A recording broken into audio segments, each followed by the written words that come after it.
अऊज़ु बिल्लाहि मिनश शैतानिर रजीम।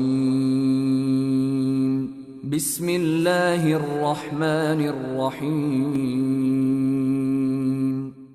शुक्रान या रब्बी शुक्रान, هديت قلبي شكرا، نورت دربي شكرا، شكرا يا رب. السلام عليكم ورحمة الله وبركاته. إن الحمد لله نحمده ونستعينه ونستغفر ونعوذ بالله من شرور أنفسنا ومن سيئات أعمالنا. من يهده الله فلا مضل له ومن يضلله فلا هادي له، وأشهد أن لا إله إلا الله وحده لا شريك له، وأشهد أن محمدا عبده ورسوله. أما بعد، قال الله تعالى في القرآن المجيد والفرقان الحميد بعد أعوذ بالله السميع العليم من الشيطان الرجيم من حمزه ونفخه ونفسه. بسم الله الرحمن الرحيم. فاذكروني أذكركم واشكروا لي ولا تكفرون. وقال النبي صلى الله عليه وسلم: مثل الذي يذكر ربه والذي لا يذكر ربه مثل الحي والميت. قال رب اشرح لي صدري ويسر لي أمري واحلل عقدة من लिसानी यफ़क़हू क़ौली। मुंहिंजा अज़ीज़ साथियो ऐं भाइरो, अल्लाह ताला जो ज़िक्र अफ़ज़ल तरीन अमल ऐं बहितरीन इबादतुनि मां हिकु आहे, बल्कि नेक अमलनि जो रूह अल्लाह ताला जो ज़िक्र आहे। छो त जेकॾहिं अमल अल्लाह जे ज़िक्र खां ख़ाली हुजे त उहो उन जिस्म वांगुरु आहे जंहिं में रूह न हुजे। क़ुरान मजीद में ऐं नबी अलैहिस्सलातु वस्सलाम जे प्यारनि प्यारनि फरमाननि में इन ज़िक्र जी अहमियत, मक़ाम ऐं फ़ज़ीलत ऐं फ़ाइदनि केतिरनि ई तरीक़नि सां वाज़े कयो वियो आहे। किथे अल्लाह रब्बुल आलमीन ज़िक्र करण जो अजर ऐं सवाब बयान करे पियो, किथे अल्लाह रब्बुल आलमीन कसरत सां ज़िक्र जी तरग़ीब ॾियारे पियो, किथे अल्लाह रब्बुल आलमीन ज़िक्र न करण वारनि खे गफ़लत जो शिकार चए पियो। अल्लाह रब्बुल आलमीन पंहिंजे ज़िक्र खे वॾी नेकी करार ॾिनो आहे। जेके बि नेकियूं आहिनि, जेके बि इबादतूं आहिनि, उन सभिनी इबादतुनि खां अफ़ज़ल इबादत जंहिंखे अल्लाह रब्बुल आलमीन करार ॾिनो आहे उहो आहे अल्लाह जो ज़िक्र। वलिज़िक्रुल्लाहि अकबर, यानी अल्लाह जो ज़िक्र सभ खां वॾो आहे। अकबर मिन कुल्लि शैइन, हर शइ खां वॾो अल्लाह जो ज़िक्र आहे, हर शइ खां वॾो। ऐं उन करे जो ज़िक्र सां ई इंसान जी रूह खे सुकून मिले थो। छो त इंसान हिन मादी दौर में जंहिं ॻाल्हि जे करे वधीक परेशान आहे उहो आहे सुकून। दुनिया जी हर नेमत, हर आराइश, दुनिया जूं जेके फैसिलिटियूं आहिनि, जेके सहूलियतूं हासिल करण खां बाद बि उनखे हिकिड़ी शइ जो तलाश हूंदो आहे, उहो आहे मुंहिंजा दोस्तो सुकून। ऐं इहो सुकून जंहिं शइ में अल्लाह रब्बुल आलमीन रखियो आहे उहो आहे अल्लाह पंहिंजे ज़िक्र में। अला बिज़िक्रिल्लाहि तत्मइन्नुल क़ुलूब। ख़बरदार, जेकॾहिं सुकून जा मुतलाशी आहियो, आराम जा मुतलाशी आहियो, त पोइ यादि रखो इहो सुकून अव्हां खे दुनियावी ज़िंदगीअ में, दुनिया जी ऐशो इशरत में न, बल्कि अल्लाह रब्बुल आलमीन जे ज़िक्र में ही, अल्लाह रब्बुल आलमीन जी यादि में ही अव्हां जे दिलुनि खे इत्मिनान ऐं सुकून मिलंदो। असां ॾिसूं था दुनिया जे अंदरि केतिरा ई परेशान हाल माण्हू ॾिसूं था, पर हू परेशानी खां निजात हासिल करण जे लाइ मुख़्तलिफ़ ज़रा इस्तेमाल कनि था। पोइ जाइज़ नाजाइज़ हर उहो तरीक़ो अपनाइण जी कोशिश कंदा आहिनि जंहिंमें हुननि खे सुकून हासिल थिए। नशाई हिकु नशो वापराए थो, उन खां तव्हांखे पुछंदो त छाजे करे नशो कयो था, त जवाब अव्हांखे इहो ई ॾींदा त असांखे सुकून थो मिले। ॿिया क़िस्म जा माण्हू आहिनि, चिल्ला कटीनि था, रातिनि जी रातियूं उजागा करे वेठा हूंदा आहिनि। उन्हनि खां तव्हां पुछंदो, तव्हांखे इहो ई जवाब ॾींदा त असीं सुकून जी तलाश में। सभु जेके ज़राए इस्तेमालु कनि था सिर्फ़ ऐं सिर्फ़ सुकून जे इस्तेमाल, सुकून खे हासिल करण जे लाइ। लेकिन अल्लाह रब्बुल आलमीन जेको इंसान जो बि ख़ालिक़ आहे, इंसाननि जी तबियतुनि जो बि ख़ालिक़ आहे, ऐं इंसाननि जी तबियतुनि खे जेका शइ रूह, जेका शइ आराम ऐं सुकून ऐं इत्मीनान पहुचाए थी, उन जो बयान बि अल्लाह रब्बुल आलमीन पाण फरमायो आहे, अला बिज़िक्रिल्लाहि तत्मइन्नुल क़ुलूब, त ख़बरदार होशियार थी वञो, कन लाहे ॿुधो, गौर ऐं फिकर सां ॿुधो त अल्लाह जी यादि में ई दिलनि खे सुकून ऐं इत्मीनान पहुचे थो। मुंहिंजा अज़ीज़ दोस्तो, ज़िक्र जो हिकिड़ो मफ़हूम त उहो आहे जेको असांजे मुआशिरे में सम्झो वञे थो। तस्बीहनि वॾा मणिया हुजनि, वॾी वॾी तस्बीहूं हुजनि, हज़ार दाणनि वारियूं, जंहिंखे हिकिड़ो हुजरे जी सूरत इख्तियार करे, हुजरे में वेही करे, जुबा दुनिया खां कटिजी करे, राहिब वारी सूरत इख्तियार करे तस्बीहनि जी ठक ठक लॻल हुजे, विर्द पिया थियनि। ऐं उहे विर्द जेके पंहिंजा तख़लीक़ कयल, पंहिंजा बणायल, उनजो सबूत न क़ुर में आहे, न अल्लाह रब्बुल आलमीन उहो ॿुधायो आहे तरीक़ो, न कोई मुहम्मद रसूलुल्लाह सल्लल्लाहु अलैहि वसल्लम उहे अज़कार ॿुधाया आहिनि, न कोई उहो तरीक़ो नबी अलैहिस्सलातु वस्सलाम खां साबित। हिकिड़ो त इहो तरीक़ो आहे जेको असांजे मुआशिरे में राइज आहे, ऐं इहो बि तव्हां उन्हनि खां पुछंदो त असीं चवंदा असांखे सुकून मिले थो। लेकिन हक़ीक़ी ज़िक्र जो मफ़हूम छा आहे? इमाम इब्न तैमिया रहमतुल्लाह अलैहि फरमाइनि था त अल्लाह रब्बुल आलमीन खे राज़ी करण जे लाइ ऐं अल्लाह रब्बुल आलमीन जो कुर्ब हासिल करण जे लाइ जेको लफ़्ज़ ज़बान मां अदा कयो वञे, या जेको अमल कयो वञे, या जेको इल्म हासिल कयो वञे, इल्म नाफ़े, या अमर बिल मारूफ व नही अनिल मुनकर, ये सभु जा सभु अमल ज़िक्रुल्लाह में शामिल आहिनि। ईअं ई शेख अब्दुर्रहमान असादी रहमतुल्लाह अलैहि फरमाइनि था त जॾहिं ज़िक्रुल्लाह चयो वञे, अल्लाह जो ज़िक्र चयो वञे, त उन मां मुराद हर उहा शइ आहे जेका अल्लाह ताला खे वेझो करे, इंसान अल्लाह रब्बुल आलमीन जो कुर्ब हासिल करे। उन जो तालुक चाहे अक़ीदे सां हुजे, चाहे इंसानी सोच ऐं फिक्र सां हुजे, चाहे उन जो उहो अमल दिल जो हुजे या बदन जो, चाहे उहा अल्लाह जी तारीफ़ हुई कलिमात हुजनि या इल्म नाफ़े हासिल करण वारा हुजनि, यानी हर वो अमल, हर उहा इबादत ज़िक्रुल्लाह में शामिल है, जंहिंजो हुसूल जेको है, असल मक़सद जेको है अल्लाह रब्बुल आलमीन जी रिज़ा, अल्लाह रब्बुल आलमीन जी ख़ुशनुदी, अल्लाह रब्बुल आलमीन जी कुर्ब, अल्लाह रब्बुल आलमीन जी मोहब्बत हासिल करण जे लाइ कयो वञे। हीअ ज़िक्र जो सही मफ़हूम ते ज़िक्र ईअं सम्झो त ज़िक्र इंसान जो पूरो दीन इहो ज़िक्रुल्लाह में।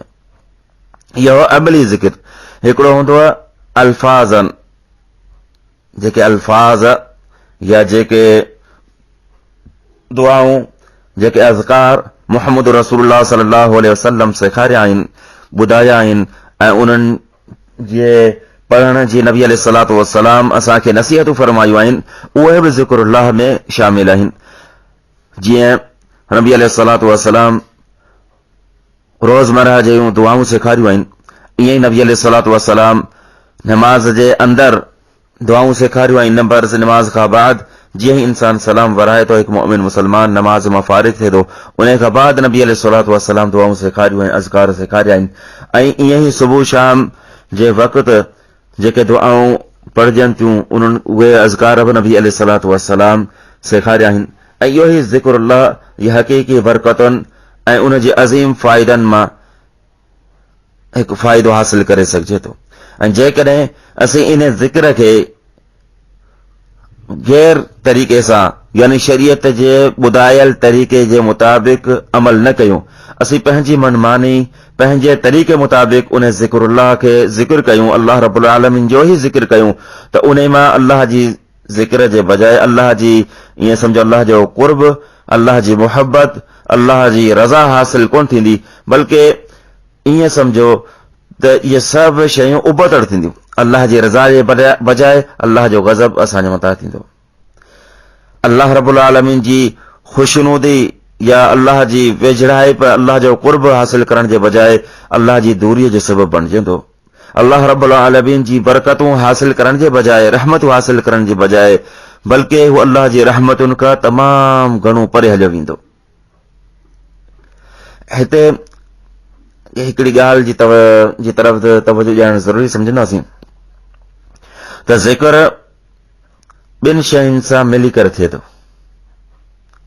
ज़िक्र लाइ ज़रूरी आहे त इंसान जी दिलि बि सुजाॻ हुजे ऐं ज़बान सां उन में हरकत बि हुजे, ज़बान जी हरकत बि हुजे।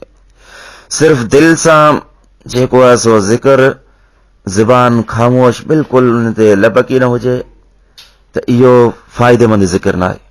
फ़ाइदेमंद ज़िक्र उहो आहे जो ज़बान सां बि थोरी घणी हरकत हुजे ऐं दिलि बि सुजाॻ हुजेसि, ज़बान सां हरकत हुजेसि ऐं उन जो मफ़हूम जेके अल्फाज़ ज़बान सां अदा करे पियो, उन जो मफ़हूम, उन जी माना पंहिंजे जेको आहे सो दिलि में सुजाॻ रखे, दिमाग़ यानी उन जी हैबत जेका आहे उन जिस्म ते तारी हुजे।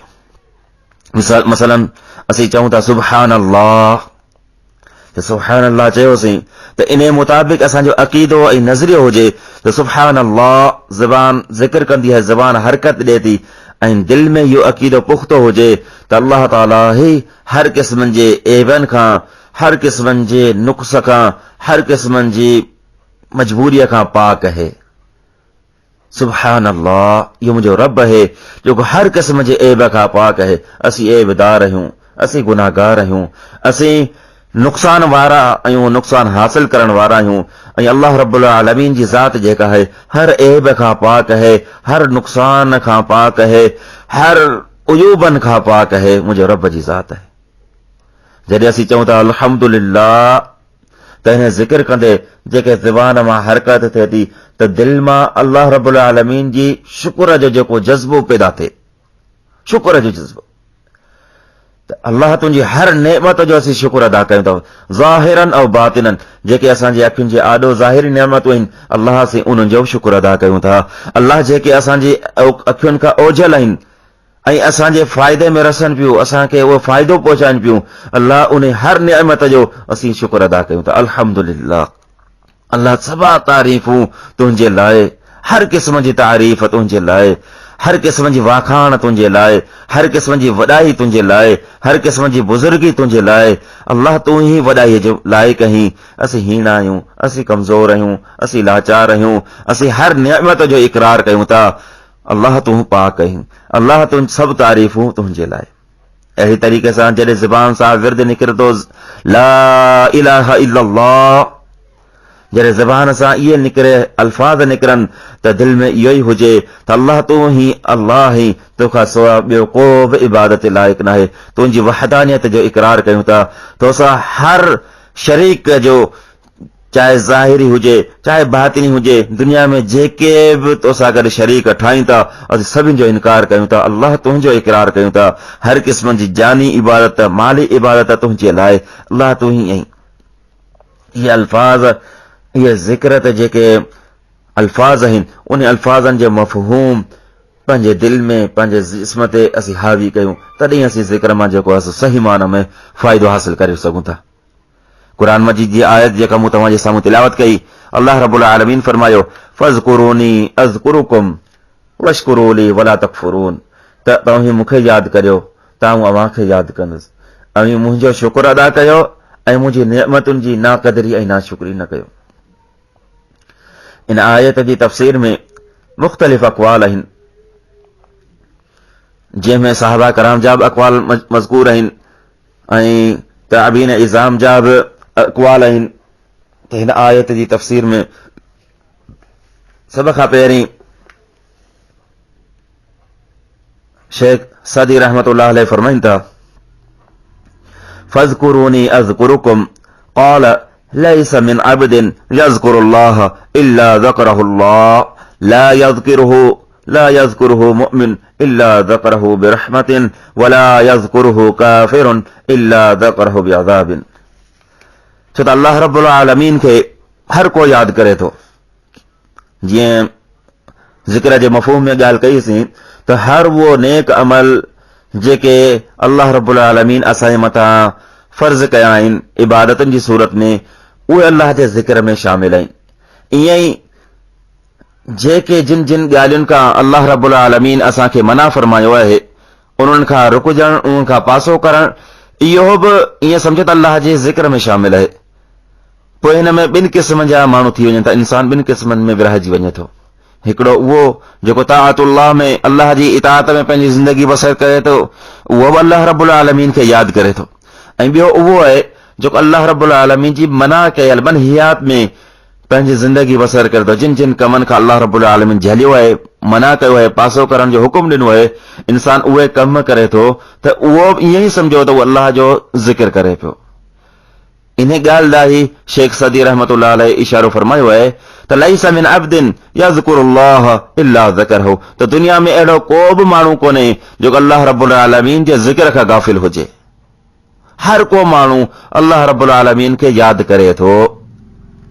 पर यादि करण वारा जीअं ॿुधायूं त ॿिनि क़िस्मनि तां ॿुधायूं. ला यज़कुरुहु मुमिन इल्ला ज़करहु बिरहमतिन, जेकॾहिं मुमिन अल्लाह रब्बुल आलमीन खे यादि करे थो, ज़ाहिरी ॻाल्हि मुमिन उहो आहे जेको अल्लाह रब्बुल आलमीन जे हुकुमनि मुताबिक़ पंहिंजी ज़िंदगी गुज़ारे. अल्लाह रब्बुल आलमीन जे हुकुमनि मुताबिक़ पंहिंजी ज़िंदगी गुज़ारे. जिन जिन कमनि जो अल्लाह रब्बुल आलमीन हुकुम ॾिनो आहे उन हुकुमनि ते सर तस्लीम खम करे, उहो ई मुमिन आहे. त अहिड़े इंसान खे, अहिड़े मुमिन बाने खे अल्लाह रब्बुल आलमीन यादि करे थो पंहिंजी रहमत सां, पंहिंजी बख़्शिश सां, पंहिंजी महिरबानियुनि सां, पंहिंजी बरकतुनि सां. अल्लाह रब्बुल आलमीन उनखे यादि करे थो.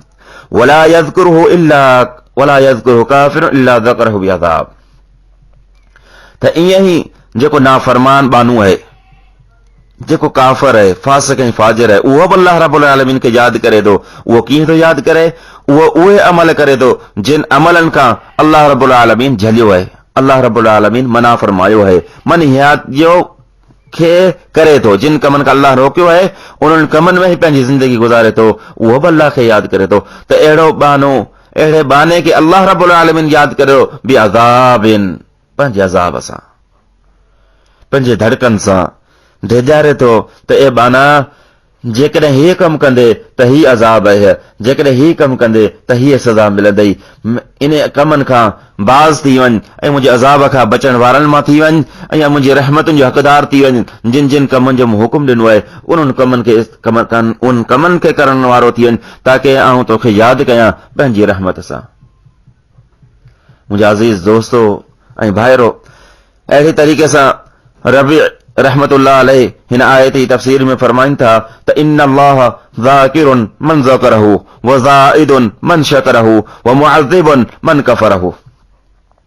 त बेशक अल्लाह रब्बुल आलमीन इन्नल्लाह ज़ाकिरुन मन ज़करहु, जेको अल्लाह रब्बुल आलमीन खे यादि करे थो, अल्लाह रब्बुल आलमीन उनखे यादि करे थो.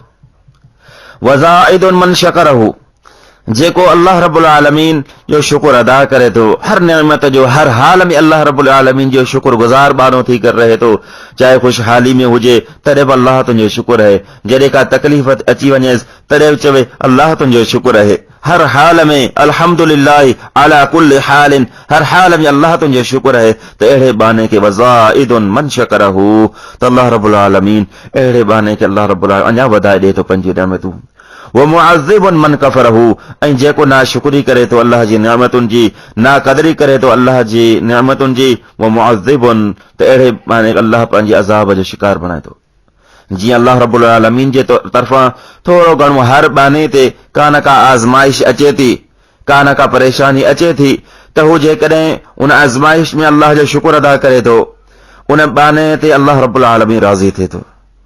जेकॾहिं के अहिड़ा माण्हू बि आहिनि असांजे मुआशिरे में त जेकॾहिं उनखे कुझु नेमतूं मिलंदियूं आहिनि त हू ख़ुशि हूंदा आहिनि, ऐं अचानक कंहिं मसइले में उहे नेमतूं उन्हनि खां खसिजी वञनि थियूं ऐं वापसि साॻे हाल में अची वञे थो त पोइ नाक़दरी नाशुक्रीअ वारा अल्फाज़ चवे थो छो त मूंखे अलाह ॾिनो छा आहे। अल्लाहु अकबर। मुअज़्ज़िबुन मन कफ़रहु, त अल्लाह रब्बुल आलमीन नाशुक्री कंदड़ खे अज़ाब कंदड़ आहे। अज़ीज़ मुंहिंजा दोस्तो ऐं मुंहिंजा भाइरो, त ही अज़कार जे मुतालिक जेके अक़वाल हा मूं तव्हांजे साम्हूं रखिया, ऐं रसूल अकरम सल्लल्लाहु अलैहि वसल्लम केतिरनि ई जॻहियुनि ते अज़कार जी फज़ीलत बयान फरमाई आहे, ऐं ख़ासि तौर अल्लाह रब्बुल आलमीन कसरत सां ज़िक्र करण जी तलक़ीन फरमाई है। रसूल अकरम अल्लाह रब्बुल आलमीन जो फरमान, या अय्युहल्लज़ीन आमनु ज़्कुरुल्लाह ज़िक्रन कसीरा, ए ईमान वारो अल्लाह रब्बुल आलमीन जो ज़िक्र कसरत सां कंदा कयो, घणे खां घणो अल्लाह रब्बुल आलमीन खे यादि कयो, सुबुह ऐं शाम, उथंदे वेहंदे हर हाल में अल्लाह रब्बुल आलमीन जो ज़िक्र कयो, अल्लाह रब्बुल आलमीन खे यादि कयो। चाहे सफ़र में हुजो, चाहे हज़र में हुजो, कहिड़े बि हाल में हुजो, अल्लाह रब्बुल आलमीन जे ज़िक्र खां ऐं गाफ़िल न थियो। इहा ई अमल, इहा ई आदत मुबारक असांजे प्यारे पैगंबर मुहम्मद रसूलुल्लाह सल्लल्लाहु अलैहि वसल्लम जिन जो ही। अमा आयशा रज़ी अल्लाह ताला अन्हा बयान फरमाई थियूं त नबी अलैहिस्सलातु वस्सलाम हर हाल में अल्लाह रब्बुल आलमीन जो ज़िक्र कंदा हुआ। कान नबी सल्लल्लाहु अलैहि वसल्लम यज़कुरुल्लाह अला कुल्लि अहयानिही, त नबी अकरम सल्लल्लाहु अलैहि वसल्लम हर वक्त हर हाल में अल्लाह ताला के याद कंदा रहंदा हुआ। ये रिवायत सही बुखारी में मौजूद है। रसूल अकरम सल्लल्लाहु अलैहि वसल्लम वटि एक शख्स आयो ऐं सवाल कई, ए अल्लाह जा नबी सल्लल्लाहु अलैहि वसल्लम, इन शराइअल इस्लाम क़द कसरत अलैया फअख़बिरनी बिशैइन। ए अल्लाह जा नबी सल्लल्लाहु अलैहि वसल्लम, शरीयत जा अहकाम मुंहिंजी कमज़ोरी जी वजह सां मूं ते ग़ालिब अची चुका आहिनि, ऐं कमज़ोर आहियां, मुंहिंजे मथां ग़ालिब अची आहिनि। मूंखे अहिड़ो अमल ॿुधायो त ही जेके शराइल इस्लाम आहिनि, इस्लाम जा अहकाम आहिनि, उहो मुंहिंजे मथां बिल्कुलु आसान थी वञनि, ऐं कंहिं बि अमल करण में मूंखे बोझल ॻराइण जेका आहे सा उहा महसूस न थिए। रसूल अकरम सल्लल्लाहु अलैहि वसल्लम बयान फरमायो, ला यज़ालु लिसानक रत्बन मिन ज़िक्रिल्लाह। अल्लाहु अकबर।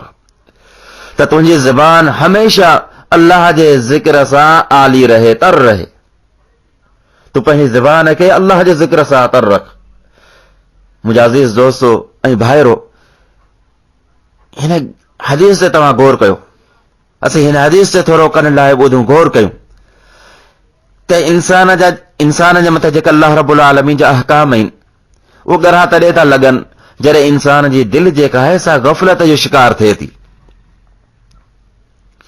सहाबा जे बारे में त असांजो इहो अक़ीदो नज़ीरो न आहे, लेकिन असीं पंहिंजे माहौल, पंहिंजे मुआशिरे जी पंहिंजी ॻाल्हि कयूं था त असांजे मथां हक़ीक़त में ज़िक्रुल्लाह तॾहिं तो ॻरो जेको आहे सो अल्लाह रब्बुल आलमीन जा अहकाम तॾहिं त असांखे ॻरा लॻनि जॾहिं असांजी दिलि जेका आहे सा ग़फ़लत जी निंड में सुतल हूंदी आहे। तॾहिं असांजे मथां जेको निमाज़, फर्ज़ी निमाज़ अदा करण ते असीं कोताही कयूं था, अमर बिल मारूफ नही अनिल मुनकर में पोइते तॾहिं हूंदा आहियूं असीं, यानी हर नेक कम में असीं पोइते तॾहिं हूंदा आहियूं जॾहिं असांजी दिलि गाफ़िल आहे। रसूल अकरम सल्लल्लाहु अलैहि वसल्लम जी हदीस मुबारक ॾांहुं असीं गौर कयूं, ला यज़ालु लिसानक रत्बन मिन ज़िक्रिल्लाह, ला यज़ालु लिसानक रत्बन मिन ज़िक्रिल्लाह, त पंहिंजी ज़बान खे अल्लाह जे ज़िक्र सां तर रखो, पंहिंजी ज़बान खे अल्लाह जे ज़िक्र सां तर रखो।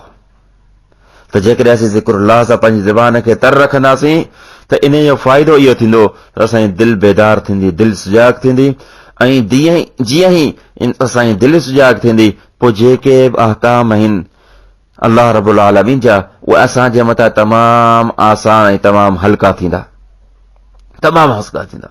उन करे नबी अलैहिस्सलातु वस्सलाम जेको फार्मूल ॿुधायो आहे उहो इहो आहे त ला यज़ालु लिसानक रत्बन मिन ज़िक्रिल्लाह, त पंहिंजी ज़बान खे हमेशा ज़िक्रुल्लाह सां तर रखो।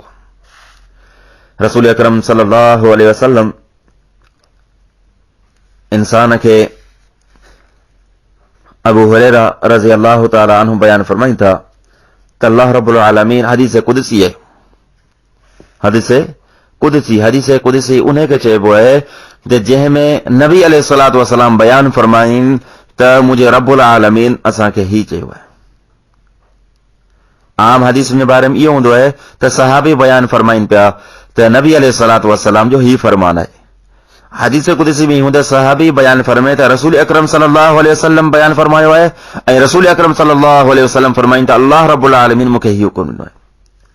हिन हदीस मुबारक ते असीं गौर कयूं त रसूल अकरम सल्लल्लाहु अलैहि वसल्लम फरमायो यक़ूलुल्लाहु तआला अल्लाह रब्बुल आलमीन फरमाए पियो अना इंद ظन्नि अब्दी बी व अना मअहु इज़ा ज़करनी फी नफ्सी ज़करतुहु फी नफ्सी व इन ज़करनी फी मलइन ज़करतुहु फी मलइन खैरम मिन्हु व इन तक़र्रब इलैया शिब्रन बिशिब्रिन तक़र्रबतु इलैहि ज़िराअन व इन तक़र्रब इलैया ज़िराअन तक़र्रबतु इलैहि बाअन व इन आतैनी यमशी आतैतुहु हरवला। सही बुखारी किताब तौहीद में ही रिवायत मज़कूर है। हिन हदीस अल्फाज ही आहिनि त अना इंद ज़न्नि अब्दी बी। अल्लाह अकबर। ताऊं बाने जे गुमान मुताबिक हूंदो आहियां ऐं बाने जे गुमान मुताबिक हूंदो आहियां ऐं आउं बाने सां हर हाल में गॾु आहियां। हिन लफ़्ज़नि ते असीं गौर कयूं त जहिड़े हाल में असीं अल्लाह रब्बुल आलमीन जे बारे में गुमान रखंदासीं त अल्लाह रब्बुल आलमीन असांजे गुमान मुताबिक असांजी सोच मुताबिक थी वञे। असांजे मुआशिरे में अल्लाह रब्बुल आलमीन जे बारे में इहो गुमान रखियो वञे थो त अल्लाह रब्बुल आलमीन असांजी दुआउनि खे ॿुधे कोन्ह, असांजी पुकार खे ॿुधे कोन्ह। उन करे असीं फिलाणनि वटि हिननि वटि बुज़ुर्गनि वटि औलिया अल्लाह जी मज़ारनि वटि कबरुनि वटि जेके मुजारवर वेठा आहिनि जेके औलिया बुज़ुर्गान दीन वेठल आहिनि असीं उन्हनि वटि वञूं था। उन्हनि जे वसीले सां उन्हनि जे मुहाबे सां उन्हनि जे तुफ़ैल असीं दुआऊं घुरूं था। डायरेक्ट असांजी अल्लाह ॿुधे कोन्ह। असीं गुनाहगार आहियूं। अल्लाह रब्बुल अना इंद ज़न्नि बी अना इंद ज़न्नि अब्दी बी। ताऊं बंदे जे गुमान मुताबिक आहे। जेके बंदो मुंहिंजे बारे में इहो ई गुमान रखे त ताऊं नथो ॿुधां त वो बंदा जीअं तूं चवीं थो ऐं उहो ई आहियां। त उन करे नबी अलैहिस्सलातु वस्सलाम फरमाए त अल्लाह रब्बुल आलमीन जे बारे में गुमान सही रखो ऐं अल्लाह रब्बुल आलमीन खां जेका बि शइ घुरो सा पुख़्ते इरादे सां बिल जज़म थी घुरो त अल्लाह तूं ई ॾियण वारो आहीं, तोखां सिवा ॿियो को बि ॾियण वारो न आहे। इहो जेकॾहिं इहो असांजो गुमान हूंदो अल्लाह रब्बुल आलमीन जे बारे में इहो यकीन हूंदो त पोइ इंसाननि जे गुमान इंसान जे यकीन मुताबिक जेको आहे सो अल्लाह रब्बुल आलमीन थी थो वञे। अना इंद ज़न्नि अब्दी बी व अना मअहु। ताऊं बाने सां गॾु हूंदो आहे। कहिड़े हाल में? इज़ा ज़करनी जहिड़े हाल में मूंखे यादि करे थो बानो ऐं उन सां गॾु आहियां हर हाल में। फ़इन ज़करनी फ़ी नफ़्सी ज़करतु फ़ी नफ़्सी। जेकॾहिं मूंखे यादि करे थो पंहिंजी दिल में अकेलाई में त आउं बि उनखे अकेलाई में यादि कयां थो। व इन ज़करनी फ़ी मलइन ज़करतुहु फ़ी मलइन खैरम मिन्हु। जेकॾहिं सुठी मजलिस में अमर बिल मारूफ व नही अनिल मुनकर जे कम में अल्लाह खे यादि करे थो, अल्लाह जा अहकाम ॿुधाए थो, अल्लाह रब्बुल आलमीन जी यादगिरीअ जा दर्स ॾिए थो, अल्लाह जो पैगाम माण्हुनि में आम करे थो, वाइज़ो नसीहत करे थो, अल्लाह जी कलाम जी प्रचार करे थो, अल्लाह जे दीन जी प्रचार करे थो, त अहिड़े मजलिस में जेका आम इंसान जी मजलिस आहे त अल्लाह रब्बुल आलमीन फरमाए थो ज़करतुहु फ़ी मलइन खैरम मिन्हु। त उन खां बहितर जेका मजलिस आहे फरिश्तनि जी मजलिस ऐं उन में उन बाने जो नालो वठी करे ज़िक्र कंदो आहे। अल्लाहु अकबर।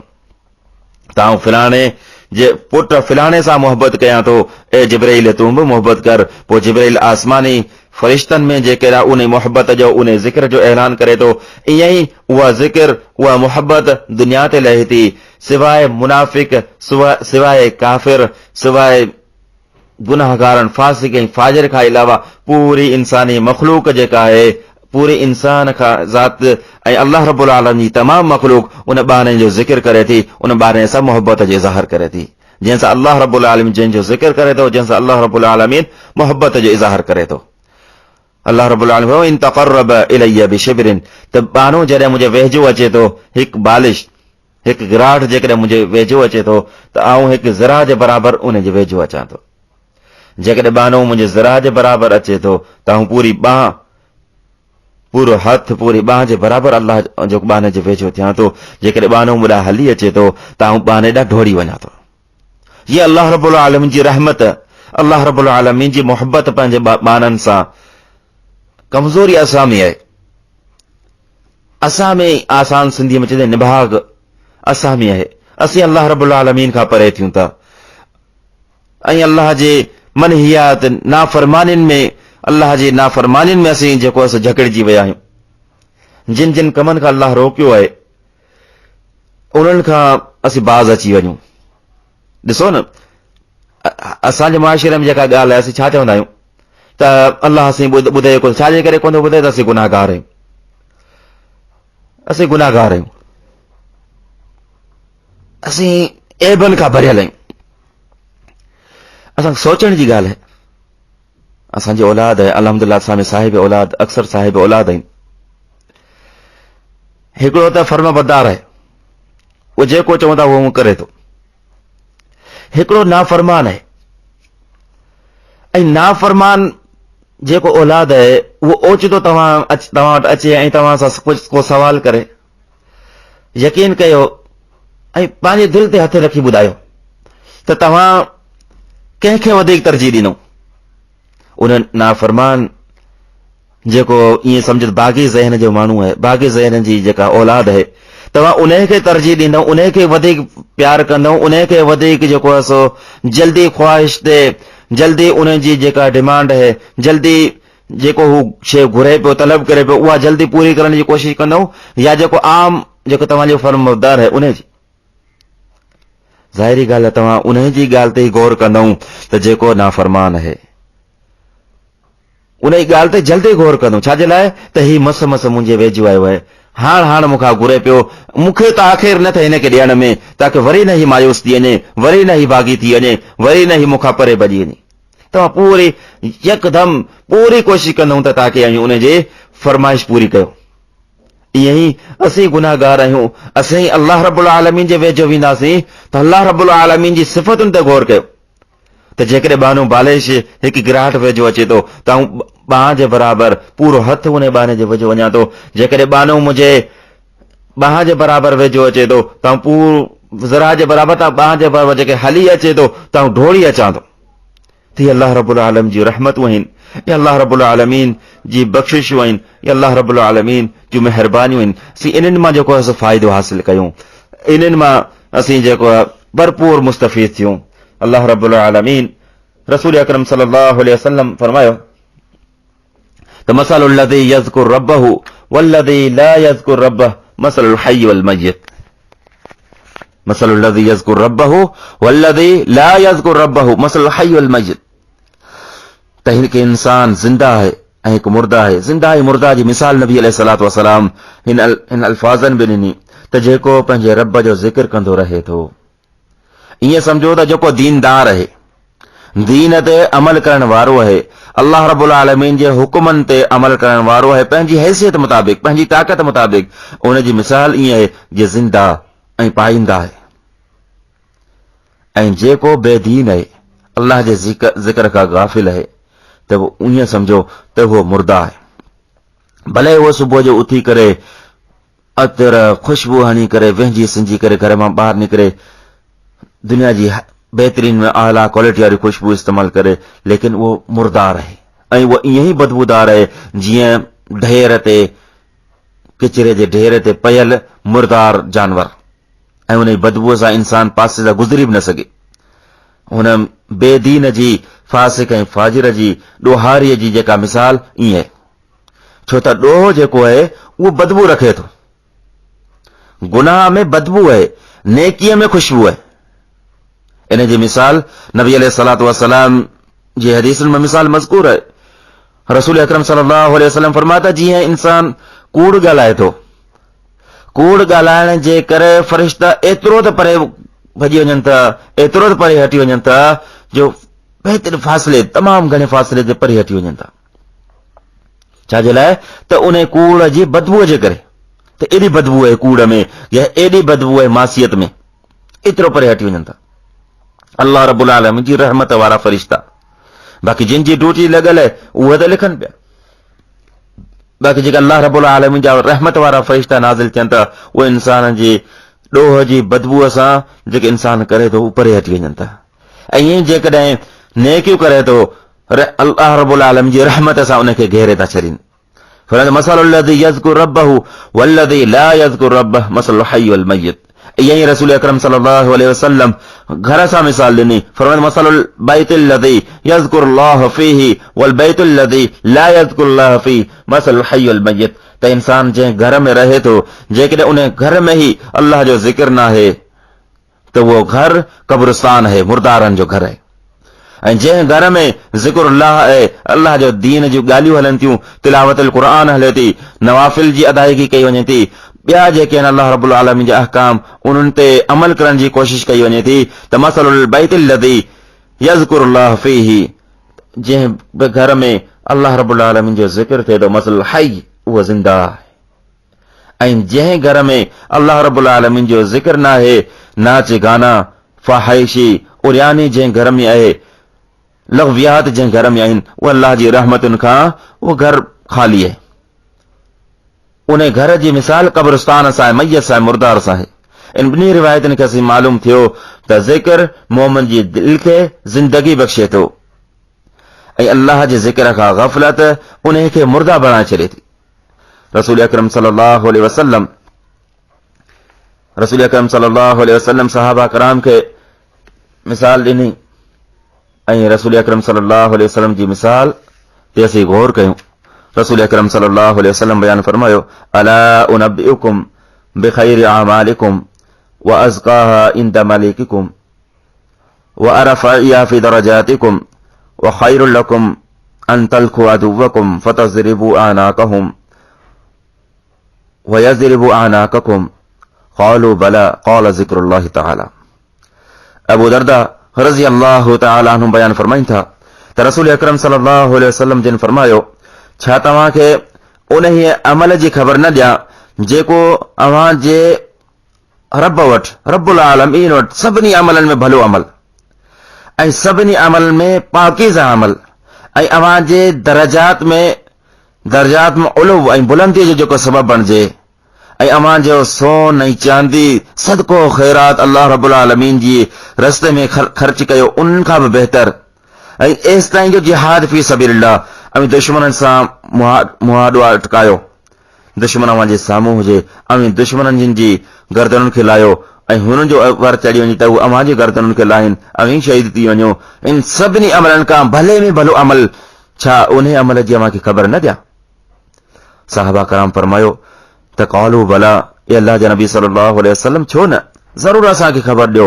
त रसूल अकरम सल्लल्लाहु अलैहि वसल्लम फरमायो, रसूल अकरम सल्लल्लाहु अलैहि वसल्लम फरमायो, ज़िक्रुल्लाह, अल्लाह जी याद है, अल्लाह जी याद है। ॾिसो केतिरा अमल आहिनि, हर अमल जी नबी अलैहिस्सलातु वस्सलाम जेकॾहिं असीं फज़ीलत बयान कयूं त उन हर अमल जी अलॻि फज़ीलत है, लेकिन उन सभिनी अमलनि में अफ़ज़ल अमल नबी अलैहिस्सलातु वस्सलाम बयान फरमायो है त उहो अल्लाह जी याद खे, अल्लाह जे ज़िक्र खे। उहो इन करे जॾहिं माण्हू अल्लाह जी हमेशह अल्लाह खे यादि कंदो ऐं गाफ़िल न थींदो त उन जा सभई कम पूरा थींदा रहंदा। मसलन इबादात है, सदक़ात है ऐं जिहाद फी सबीलिल्लाह है, ऐं माण्हू जेतिरो अल्लाह रब्बुल आलमीन जी कुर्ब वेझो हूंदो, तर हूंदी, ज़िक्रुल्लाह सां तर हूंदी, अल्लाह जी यादि में हूंदो त ही सभु कम आसान हूंदसि। ऐं जेतिरो अल्लाह रब्बुल आलमीन माण्हू अल्लाह जे ज़िक्र खां गाफ़िल हूंदो, अल्लाह खां गाफ़िल हूंदो, ओतिरो ई नेक अमलनि में कमी ऐं कोताही जो शिकार थींदो, ओतिरो ई कमी ऐं कोताही शिकार थींदो। उन करे मुंहिंजा अज़ीज़ दोस्तो ऐं भाइरो, ही अर्ज़ गुज़ारिशता जेके चंद तव्हां साम्हूं रखूं पिया, उन जो मक़सदु इहो ई आहे त असीं पंहिंजो पाण खे अल्लाह जे ज़िक्र सां गाफ़िल न कयूं। जेके इबादात में, जेके मामलात में अल्लाह रब्बुल आलमीन असांजे मथां फ़र्ज़ कया आहिनि, उन्हनि खे असीं कोशिश कयूं पूरे करण जी। ऐं ज़िक्र मां मुराद इहा ई आहे त पूरो दीन, त ज़िक्र मां मुराद इहो कोन्हे त जीअं चंद महफ़िलूं हणी करे कचहरी जी सूरत में, टोलियुनि जी सूरत में वेही करे पोइ अल्लाहु अल्लाहु जो विर्द पियो थिए, या को हिकिड़ो चए हस्बी अल्लाह, त पोइ सभु पूरी मजलिस में उहे जेको आहे सो गूंजजी वञे। ऐं हिकिड़ो मुख़्तलिफ़ जेके अज़कार आहिनि टोलियुनि जी सूरत में, मुंहिंजा भाइरो, इहे बिदअत आहिनि। इन जो तालुक़ नबी अलैहिस्सलातु वस्सलाम जी तालीमात में न आहे। रसूल अकरम सल्लल्लाहु अलैहि वसल्लम जेके असांखे पाकीज़ा तालीमात ॾिनियूं आहिनि, उन्हनि में इहो ई आहे, अव्वल इहो ई आहे त नबी अलैहिस्सलातु वस्सलाम जी सुन्नत जो ख्यालु कयो वञे, नबी अलैहिस्सलातु वस्सलाम जे तरीक़े जो ख्यालु कयो वञे। ऐं ज़िक्र जी वॾे में वॾी फज़ीलत इहा आहे त जेको अल्लाह जी ज़िक्र करण वारो आहे उहो उन सतनि ख़ुश नसीबनि मां हिकु हूंदो जंहिंखे अल्लाह रब्बुल आलमीन क़यामत जे ॾींहुं पंहिंजे अर्श जी छांव नसीब कंदो।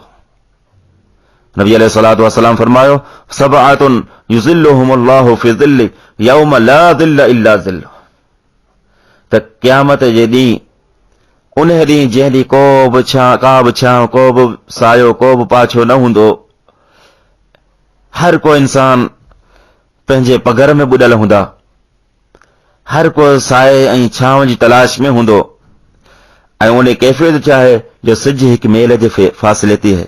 केतिरी गर्मी हूंदी असीं अंदाज़ो नथा लॻाए सघूं। अहिड़े मामले में रसूल अकरम सल्लल्लाहु अलैहि वसल्लम फरमाए, सबअतुन युज़िल्लुहुमुल्लाहु फी ज़िल्लि यौम ला ज़िल्ल इल्ला ज़िल्लुहु, जंहिं वक़्त को छांव न हूंदी, को सायो न हूंदो, को पाछो न हूंदो, त अल्लाह रब्बुल आलमीन 7 ख़ुश नसीब अहिड़ा आहिनि जिन खे अल्लाह रब्बुल आलमीन पंहिंजो सायो, पंहिंजी छांव नसीब कंदो। इन 7 मां हिकिड़ो उहो इंसान आहे, वरजुलुन ज़करल्लाह ख़ालियन फफ़ाज़त ऐनाह, त उहो इंसान जेको अकेलाई में, तन्हाई में वेही करे अल्लाह रब्बुल आलमीन खे यादि करे थो, अल्लाह रब्बुल आलमीन जो ज़िक्र करे थो, अल्लाह रब्बुल आलमीन खां गिड़गिड़ाए थो, माफ़ी घुरे थो, रोए थो, पंहिंजे ॾोहनि खे साम्हूं रखी करे, ॾोहनि खे यादि करे अल्लाह रब्बुल आलमीन खां माफ़ी घुरे थो, अल्लाह मूं हीउ बि ॾोह कयो, अल्लाह मूं हीउ बि ॾोह कयो आहे। ऐं इहो यादि कंदे कंदे उन इंसान जो, उन ॿार जी अखियुनि मां लुड़क वही था पवनि, वफ़ाज़त ऐनाह, त उहो इंसान बि अल्लाह रब्बुल आलमीन जे अर्श जे साए हूंदो। अल्लाह रब्बुल आलमीन अहिड़े इंसान खे अर्श जो सायो नसीब कंदो। त मुंहिंजा अज़ीज़ दोस्तो ऐं भाइरो, त असीं उन 7 ख़ुश नसीबनि मां थियूं जिन खे अल्लाह रब्बुल आलमीन जेको आहे सो पंहिंजे अर्श जी छांव में जॻह ॾींदो। असीं उन्हनि मां थियणु चाहियूं था त कसरत सां ज़िक्र अल्लाह खे कयूं ऐं पंहिंजो तालुक़ जेको आहे मसाजिद सां जोड़ियूं, ऐं जेकॾहिं को बि ॾोह जी, कंहिं बि गुनाह जी आसानी असांखे थिए त फौरन असीं अल्लाह खे यादि करे उन ॾोह खां असीं जेको आहे सो पासो कयूं। ऐं जेकॾहिं कंहिंसां मुहबत कयूं था, कंहिंसां दोस्ती लॻायूं था, त उहो बि अल्लाह जे ख़ातिर, अल्लाह जे दीन जे ख़ातिर हुजे, न को दुनियावी गर्ज़। छो त रसूल अकरम सल्लल्लाहु अलैहि वसल्लम इन्ही 7 ख़ुश नसीबनि में हिकु उन्हनि माण्हू ॾांहुं इशारो फरमायो, रजुलानि तहाबा फिल्लाह इज्तमा अलैहि व तफर्रका अलैहि, त 2 माण्हू आहिनि, 2 इंसान आहिनि, 2 दोस्त आहिनि, उहे अल्लाह जे दीन जे ख़ातिर हिक ॿिए सां मोहबत रखनि था, दुनियावी ख़ातिर न। दुनियावी ख़ातिर असीं हर कंहिंसां दोस्ती रखूं था, कंहिं में थोरी घणी लालच हूंदी आहे, असीं उन वटि 2 पैसा हूंदा आहिनि, असीं उन वटि हली वञूं था, काशे ॾियणी हूंदी आहे तॾहिं बि हली वञूं था, काशे वठणी हूंदी आहे तॾहिं बि हली वेंदा आहियूं उन वटि। पर जेकॾहिं सिर्फ़ु असीं अल्लाह जी रज़ा जी ख़ातिर उन बाने वटि वञूं था, ऐं ॿिन्ही जी नियत इहा आहे, वरजुलानि तहाबा फिल्लाह, अल्लाह जी ख़ातिर मोहबत कनि था, अल्लाह जे ख़ातिर हिक ॿिए सां दोस्ती लॻाइनि था, अल्लाह जे दीन जे ख़ातिर हिक ॿिए सां कचहरी कनि था, ऐं मिलन बि इन ते था, ऐं जेकॾहिं जुदा थियनि था तॾहिं बि इन ई गर्ज़ सां, त वरी बि नियत इहा ई हूंदी, इंशाअल्लाह वरी मिलंदासीं, त असांजी बि नियत इहा आहे त अल्लाह जे दीन जे ख़ातिर ई हिते जमा थींदासीं। इज्तमा अलैहि व तफर्रका अलैहि, अल्लाह जे दीन जे ख़ातिर, अल्लाह जी मोहबत जे ख़ातिर, अल्लाह जी रज़ा जे ख़ातिर, अल्लाह जी ख़ुशनुदी जे ख़ातिर जेकॾहिं मिलनि था ऐं उन ते ई जुदा थियनि था, इहे इंसान बि अल्लाह रब्बुल आलमीन जे अर्श जे साए जे हेठां हूंदा। अल्लाह रब्बुल आलमीन अहिड़नि माण्हुनि खे बि पंहिंजे अर्श जी छांव नसीब कंदो। ऐं उहो नौजवान वशाबुन नशअ फी इबादतिल्लाह, जेको नौजवान जंहिंजो पंहिंजी जवानी जेका आहे अल्लाह जी इबादत में लॻाई, अल्लाह जे दीन ते अमल कंदे रहियो, अहिड़नि नौजवाननि खे बि अल्लाह रब्बुल आलमीन पंहिंजे अर्श जी छांव नसीब कंदो। अल्लाह रब्बुल आलमीन जी वॾी नेमत आहे ई जवानी। इन जवानी खे असीं गनीमत समझूं, इन जवानीअ खे दीवानी समझी करे अल्लाह जी मासियत में, अल्लाह जी नाफरमानियुनि में जेको आहे सो ज़ाया न कयूं, हिन जवानीअ खे मेरो न कयूं। हीअ जवानी अच्छे उजरे ऐं साफ़ कपिड़े वांगुरु आहे, जीअं साफ़ कपिड़े ते मेर ऐं धबा जेके आहिनि निमाया थी बीहनि था, ईअं ई जेकॾहिं जवानी ते को दाब ऐं दाग या को ऐब लॻे थो त उहो ई ज़ाहिर थी बीहे थो। जेकॾहिं हिन खे साफ़ रखियोसीं, अल्लाह जी इबादत में सर्फ कयोसीं, अल्लाह जे दीन ते अमल करण वारनि मां थियासीं, अमर बिल मारूफ व नही अनिल मुनकर जो फरीज़ो सरअंजाम ॾियण वारनि मां थियासीं, त अल्लाह रब्बुल आलमीन असांखे उन नौजवान खे बि पंहिंजे अर्श जो सायो नसीब कंदो।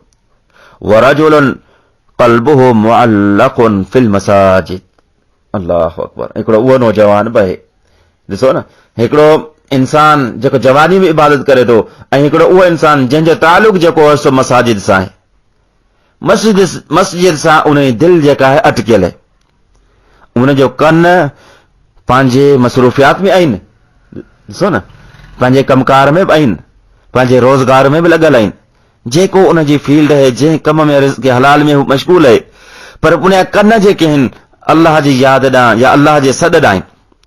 जीअं ई अल्लाहु अकबर मस्जिद मां सॾ अचे थो, अल्लाह रब्बुल आलमीन जो सॾ अचे थो, हू फौरन छा थो करे, सभु कमकार निपटाए थो, छॾे थो, अल्लाह जी मस्जिद ॾांहुं वधे थो। मुअल्लक़ उन जी दिलि जेका लटकियल आहे मस्जिद सां दिलि लटकियल। وَإِذَا نُودِيَ لِلصَّلَاةِ مِنْ يَوْمِ الْجُمْعَةِ فَاسْعَوْا إِلَى ذِكْرِ اللَّهِ وَذَرُوا الْبَيْعَ। जीअं ई अज़ान ॿुधे थो, ही अल्लाह जो बानो, उन जी दिलि मस्जिद सां दिलि ईअं लटकियल आहे त सभु कमकार छॾे वापसि वञे थो मस्जिद ॾांहुं, मस्जिद में अल्लाह जी इबादत करे, जेको आहे, जेको मुयसर आयसि, जेका नसीब थियसि उहा इबादत कई, ऐं वापसि पंहिंजे रोज़गार सां लॻे थो, मस्जिद में दाख़िल थियो, ऐं मस्जिद मां जीअं निकिरे थो दुआ घुरे थो, अल्लाहुम्मा इन्नी अस्अलुका मिन फज़लिक, अल्लाह तुंहिंजे आऊं फज़ल जो तलबगार आहियां। उहो फज़ल छा आहे? अल्लाह जो रिज़्क़ आहे, रिज़्क़ हलाल। अल्लाह तुंहिंजो हुकुम हो, तुंहिंजो सॾु थियो, आयासीं, इबादत कईसीं, हाणे अल्लाह तोखां सवाल कयूं था, उहो हिकिड़ो ई सवाल आहे, उहो रिज़्क़ हलाल जो, तुंहिंजे फज़ल जो सवाल कयूं था, अल्लाह असांखे उहो नसीब फरमा। रसूल अकरम सल्लल्लाहु अलैहि वसल्लम ही जेके आहिनि से मुख़्तलिफ़ फज़ीलतूं बयान फरमायूं आहिनि। ईअं ई नबी अलैहिस्सलातु वस्सलाम कुझु अज़कार अहिड़ा ॿुधाया आहिनि जिन जी फज़ीलत नबी अलैहिस्सलातु वस्सलाम बयान फरमाई। हालांकि उहे ज़बान ते तमामु हल्का हूंदा आहिनि, लेकिन क़यामत जे ॾींहुं वज़न जेको मीज़ान है उन में तमामु ॻरा ॻरा। रसूल अकरम सल्लल्लाहु अलैहि वसल्लम फरमायो, कलिमतानि हबीबतानि इलर रहमान खफीफतानि अलल लिसान सकीलतानि फिल मीज़ान सुब्हानल्लाहि व बिहम्दिही सुब्हानल्लाहिल अज़ीम। ये सही बुखारी जी आखिरी रिवायत है। रसूल अकरम सल्लल्लाहु अलैहि वसल्लम फरमायो, ॿ कलिमा अहिड़ा आहिनि जेका अल्लाह ताला खे इंतिहाई प्यारा आहिनि, तमामु घणा अल्लाह रब्बुल आलमीन खे महबूब आहिनि। व खफीफतानि अलल लिसान, ऐं ज़बान ते तमामु हल्का आहिनि, ऐं साहिमी जेको तराज़ू आहे, साहिमी आहे, सकीलतान फिल मीज़ान, ऐं साहिमीअ में तराज़ूअ में तमामु घणा ॻरा वज़न जे एतबार सां। उहे अल्फाज़ कहिड़ा आहिनि? सुब्हानल्लाहि व बिहम्दिही सुब्हानल्लाहिल अज़ीम, सुब्हानल्लाहि व बिहम्दिही सुब्हानल्लाहिल अज़ीम। केतिरा सवला ऐं आसान आहिनि। सुब्हानल्लाह, या ईअं चइजे सुब्हानल्लाह अल्हम्दुलिल्लाह अल्लाहु अकबर, सुब्हानल्लाहि व बिहम्दिही सुब्हानल्लाहिल अज़ीम। उथंदे वेहंदे इहे ज़बान इन ज़िक्र सां तर हुजे, पंहिंजे कमकार में हुजूं, पंहिंजे रोज़गार में हुजूं, पर अल्लाह जे ज़िक्र सां तर हुजूं। ॾिसो न, असांजो हिते जेको दुनिया में अचण जो मक़सदु छा आहे? तबारकल्लज़ी बियदिहिल मुल्क व हुवा अला कुल्लि शैइन क़दीर अल्लज़ी ख़लक़ल मौत वल हयात लियब्लुवकुम अय्युकुम अहसनु अमला। ये ज़िंदगी ऐं मौत असां इंसान खे ॾिनी आहे छाजे लाइ? त केरु आहे जेको चङा अमल करे थो, ऐं चङनि अमलनि में सभिनि मां वज़नी अमल जेको आहे अल्लाह जो ज़िक्र आहे। जेकॾहिं असांजी ज़बान अल्लाह जे ज़िक्र सां तर आहे त इहे जेके बि नमाज़ूं, रोज़ा, सदका, ख़ैरात, हज, जिहाद फी सबीलिल्लाह, अल्लाह जी राह में माल ख़र्च करणु, जान ख़र्च करणु, हर अमल जेको आहे असांजे मथां हल्को थिए थो। कॾहिं थिए थो? जॾहिं असांजी ज़बान ज़िक्रुल्लाह सां तर आहे, दिल जाग आहे।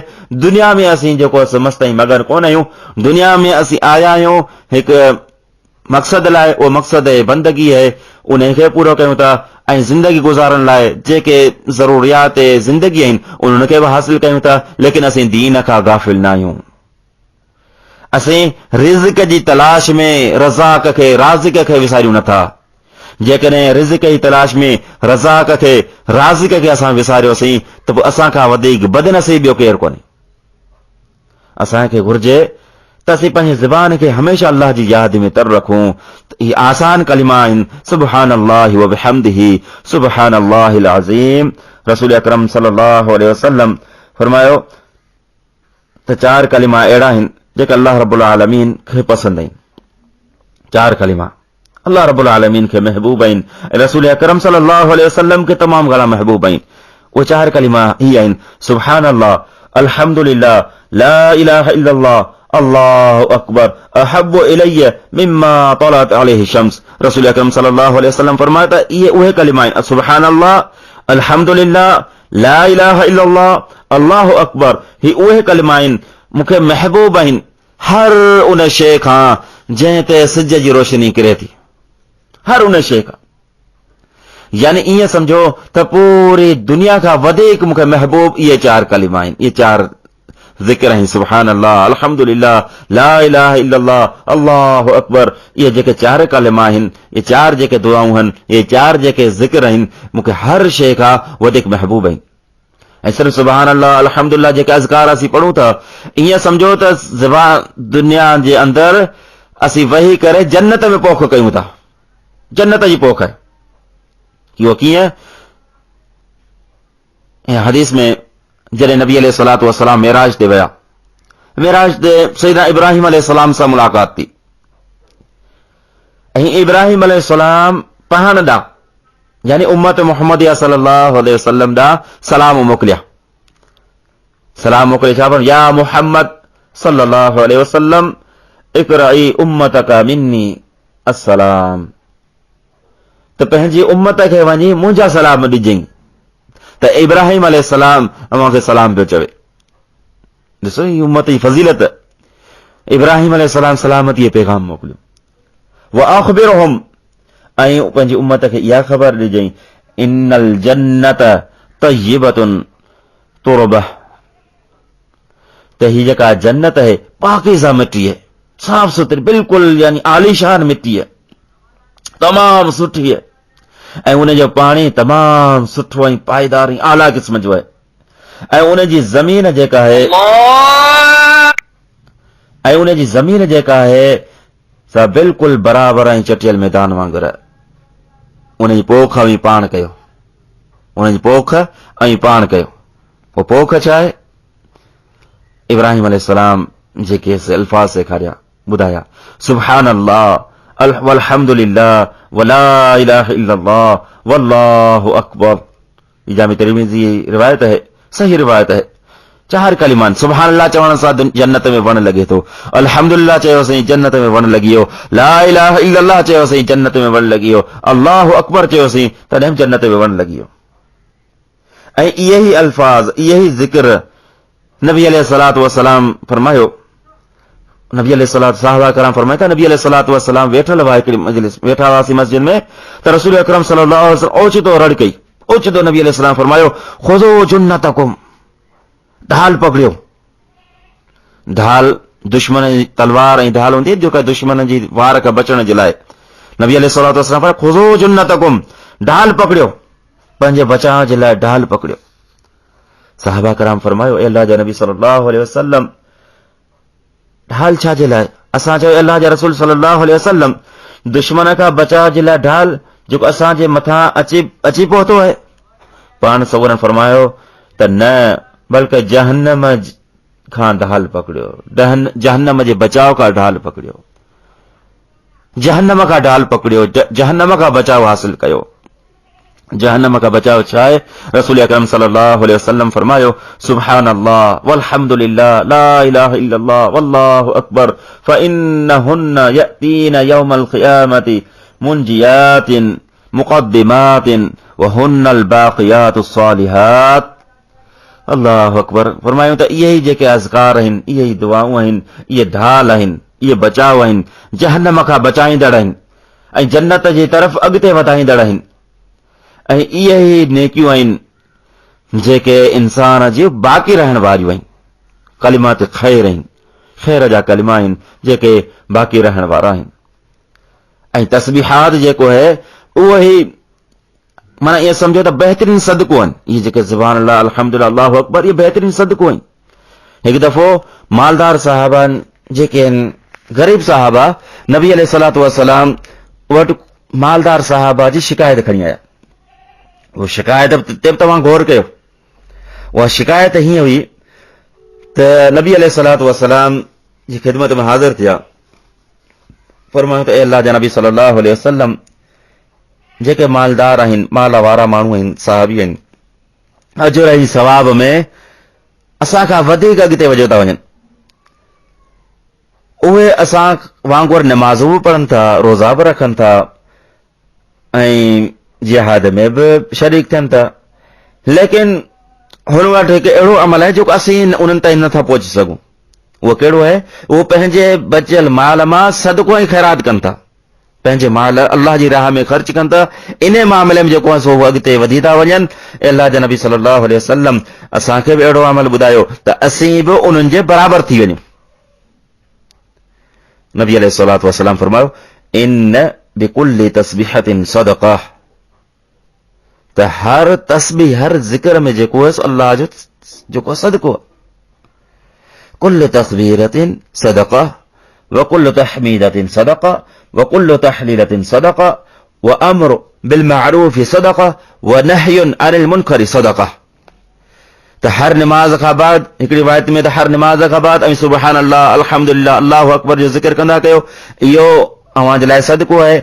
ऐं ॿी रिवायत में नबी अलैहिस्सलातु वस्सलाम बयान फरमायो त हर लफ़्ज़ जेको आहे सुबहान अल्लाह चवण बि सदको आहे, अल्हम्दुलिल्लाह चवण सदको आहे, ऐं ला इलाहा इल्लल्लाह चवण सदको आहे, अमर बिल मारूफ व नही अनिल मुनकर, कंहिंखे नेकीअ जो ऐं हुकुम कयो था, बुराई खां रोकियो था, इहो बि सदको आहे। इहे सभु सदके जूं मिसालूं आहिनि।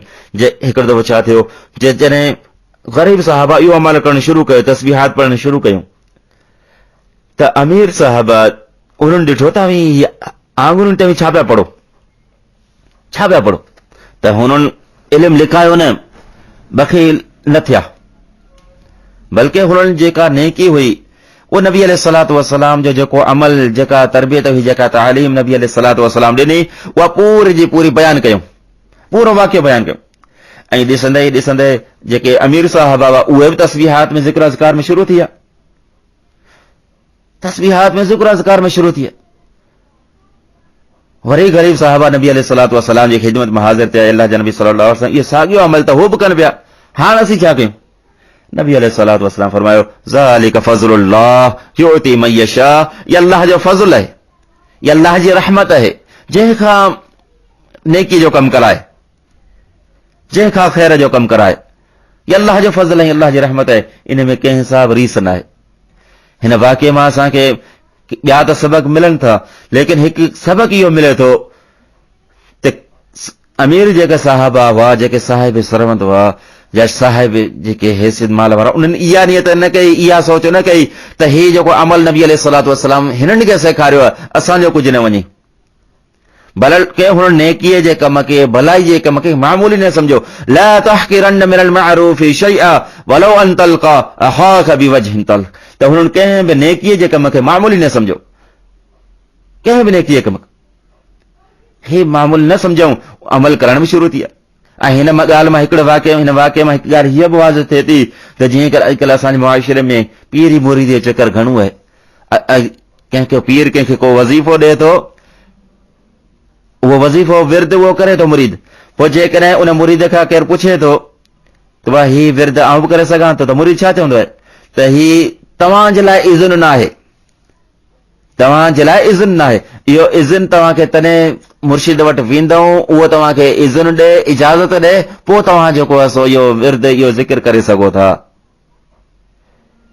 मुंहिंजा अज़ीज़ दोस्तो, हिकिड़ो त आहे जाहिलाना रस्म, गुमराहीअ ते बदल, लेकिन उनखे गुमराही जे मथां ॿी गुमराही इहा त सिर्फ़ु माल फॿाइण जे ख़ातिर ॿियो मुरीद बि ईंदो त उहो बि कुझु न कुझु नज़रानो खणी ईंदो, त उन खां बि कुझु वठी करे पोइ उन जेके इज़्न या उनखे पोइ इजाज़त ॾींदासीं। शरीयत में अहिड़ो को बि उसूल कोन्हे, को बि नेकीअ जो कमु कंहिंखे बि ख़बर पवे थी, जिते बि ख़बर पवे थी, जहिड़े हाल में ख़बर पवे थी, जेकॾहिं उहो उन ते अमल करे थो त अल्लाह रब्बुल आलमीन जे तरफ़ां फज़ल ऐं रहमत ऐं बरकतुनि खे हासिल करे थो। ईअं ई सुबुह शाम जे नबी अलैहिस्सलातु वस्सलाम मुख़्तलिफ़ औक़ातनि ते जेके ज़िक्र सेखारिया आहिनि, ॻाल्हि डिघी बि थिए त उन्हनि अज़कारनि खे असीं अज़कारनि जी पाबंदी कयूं। जेकॾहिं असीं ड्राइवर आहियूं, मुसाफ़िर आहियूं, ड्राइवर हुजूं चाहे मुसाफ़िर हुजूं, सवारी ते सवार थियूं था त सवारी जी जेके अज़कार आहिनि जेके नबी अलैहिस्सलातु वस्सलाम सेखारिया आहिनि उन्हनि खे असीं यादि कयूं। सुबुह शाम जी जेके दुआऊं नबी अलैहिस्सलातु वस्सलाम सेखारियूं आहिनि उन्हनि खे असीं यादि कयूं। जेको आहे मानी खाइण जी दुआऊं आहिनि या मानी खां बाद जी दुआऊं आहिनि उहे असीं यादि कयूं। बैतुल ख़ला में दाख़िल थियण जूं आहिनि या बैतुल ख़ला मां ॿाहिरि निकिरण जूं आहिनि उहे असीं यादि कयूं। ऐं ख़ासि तौर जेके बि असीं दुआऊं यादि कयूं त उन्हनि जे माना ऐं मफ़हूम ते गौर फ़िक्र कयूं। जेकॾहिं माना ऐं मफ़हूम ते गौर फ़िक्र कंदासीं तॾहिं असीं जेको आहे सो सही माना में असीं पहुची सघूं था। अलाह ताला खां दुआ आहे अलाह ताला असां सभिनी मुस्लिमनि खे जमी मामलात में क़ुरान और सुन्नत ते अमल करण जी तौफ़ीक़ फरमाए। जज़ाकुमुल्लाहु ख़ैर व अहसनुल जज़ा। अस्सलामु अलैकुम व रहमतुल्लाहि व बरकातहू।